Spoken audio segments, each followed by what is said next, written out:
ready to tackle time and schedules in English. Oh yeah, let's dive in. Today we're taking a deep dive into mastering time and schedules in English. From English Time with Marco and Erica. Those two are always a fun listen. Definitely. We'll uncover those subtle nuances that can trip you up. Especially when you're chatting with native English speakers. It's like there's a whole cultural code around how to talk about time. Mm-hmm.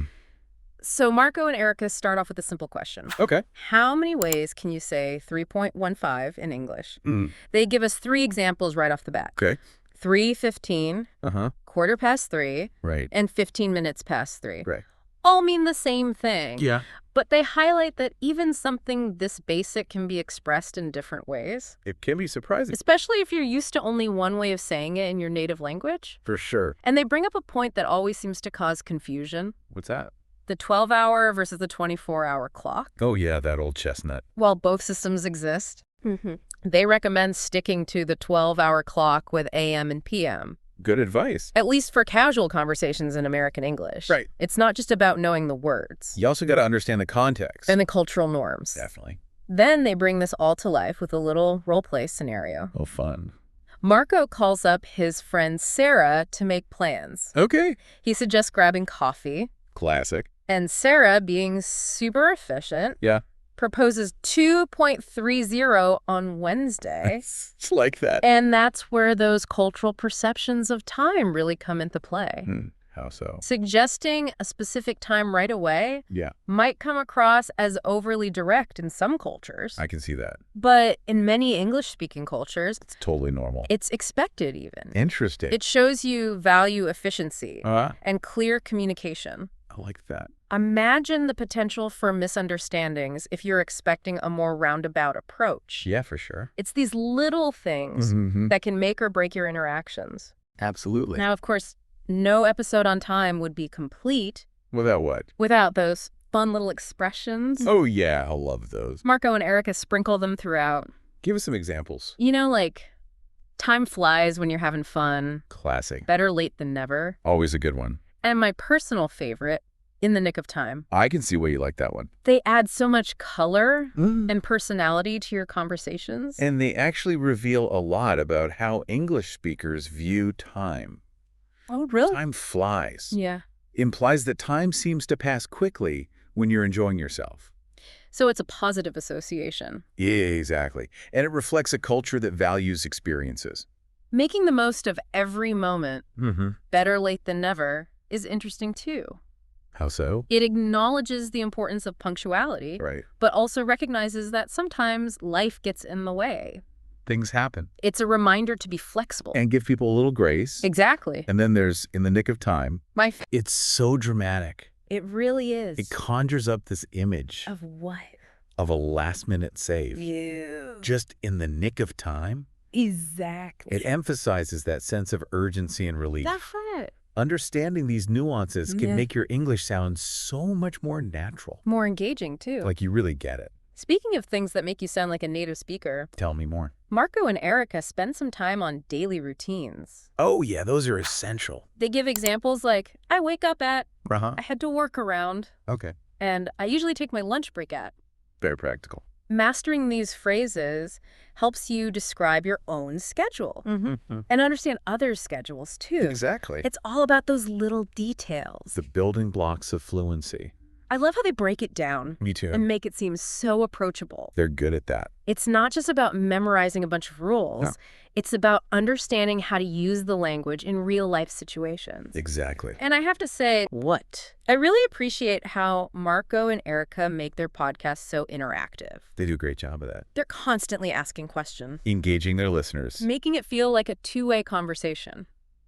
It's refreshing. Yeah, they'll ask things like, what time do you usually wake up? Or, what's the best time of day for you? Such good questions. It encourages you to think about how these concepts apply to your own life. To really internalize them. Exactly. They're really good teachers. They are. So we've covered a lot of ground here, We have. but we're just getting started. Oh, there's more. Definitely. I can't wait. In part 2 of this deep dive, we'll explore even more phrases and vocabulary. Okay. And uncover some even deeper insights Into what? into how time is perceived. And valued in English-speaking cultures. It's going to be good. I'm hooked. Stay tuned. Okay, so we're back. Ready for more time talk? You bet. Let's pick up where we left off. With those daily routines. Oh, right. Marco and Erica share their own schedules. Yeah, I remember that. Not to brag or anything, Oh, of course not. but to highlight how those little words can make a big difference. Well, absolutely. Yeah. Like when Erica talked about taking her lunch break, it's such a common phrase. Yeah, you hear it all the time. But it perfectly captures how English speakers use verbs and nouns together. In very specific ways. It's not just lunch. It's taking a lunch break. Exactly. And they don't stop there. What else do they cover? Those pesky prepositions, Oh. at, in, on, The ones that always trip you up. they can be tricky. Is it at the morning or in the morning? That's a good question. I always get those mixed up. Don't worry. I'm sure I'm not the only one. Marco and Erica have got you covered. They break it down with clear examples. Like what? You would say at 7 a.m. Okay. in the morning, and on Tuesday, Got it. they highlight these patterns. To help you remember. More than that, Okay. to help you internalize the rules. Instead of just memorizing them. Exactly. Like learning a dance. Once you get the steps down, Yeah. you can move with more confidence and grace. Love that analogy. So let's move beyond the basics. I to level up. Marco and Erica introduce some more advanced vocabulary. Ooh. Like what? Words like schedule, Okay. appointment, deadline. And my least favorite word, What's that? punctuality. Oh, yeah, that one can be tough. It's like this heavy weight. hanging over your head. Exactly. This is where we really start to see how time is valued in English-speaking cultures, It's serious business. especially that word deadline. It's not just a word. It's like this cultural force. You cross it at your peril. There's this sense of urgency. Like a line in the sand. You absolutely cannot cross it. It's intense. Think about it. Okay. You're literally on a deadline. Whoa. It emphasizes the importance of meeting obligations and respecting time commitments. It's a big deal. It might feel different In what way? if you come from a culture where time is viewed more flexibly. That makes sense. Marco and Erica also share some insights on punctuality. Ooh. Tell me more. They mention that while being on time is generally important, Okay. there can be regional variations. Oh, interesting. For example, arriving a few minutes late for a social gathering Yeah. might be perfectly acceptable in some parts of the U.S., Really? but considered rude in others. Wow. So it's not a one-size-fits-all rule. You got to know your audience. And in context. Exactly. What about other cultures? They mentioned that in some Latin American cultures, a more relaxed approach to time is common. Interesting. Arriving a bit later for social events is the norm. That's good to know. It can help you avoid those awkward cultural faux pas. Like showing up too early? Or too late. It's all about understanding those unspoken rules. So beyond punctuality. There's another key concept. What's that? Making time for things. Oh, yeah. That's a phrase you hear all the time. It reveals a lot about how time is viewed. As what? As a valuable resource. Like a precious commodity. Imagine time as a currency. Okay. You can spend it, invest it. Or waste it. Exactly. You spend time with loved ones. You waste time on unproductive activities. And you make time for the things that are important to you. It's all about being intentional. Making conscious choices about how you use your time. Prioritizing what matters most. It's like that saying, Which one? we all have the same 24 hours in a day. It's all about how you use them. So true. And speaking of prioritizing, Yes. Marco and Erica provide some helpful phrases For what? for those times when you need to politely decline an invitation Oh, yeah. That can be awkward. or reschedule something. Because sometimes life gets in the way. Our schedules collide. What kind of phrases? Things like, I'm sorry, I'm busy then. Okay. Or I'm afraid I have another commitment. Those are good. It's about being assertive But also respectful. of the other person's time. Right. And they don't leave you hanging there. But good. They also give tips on how to suggest alternative times or dates. Like what? You could say, would Thursday work for you instead? Or how about we meet a little later? I like those. These are those subtle communication skills That can make a big difference. in your interactions with English speakers. So we've talked about practical vocabulary, cultural insights. And even how to politely say no. It's a lot to take in. But Marco and Erica don't stop there. There's more. They go beyond the words and phrases To what? to the bigger picture. Okay. How time is perceived and managed. In English-speaking cultures. They touch upon the idea of time management, A huge topic. especially in the workplace. It's about being organized. Setting priority. And making the most of your time. They even offer some classic time management techniques. Like what? Creating to-do lists. Right. Setting deadlines.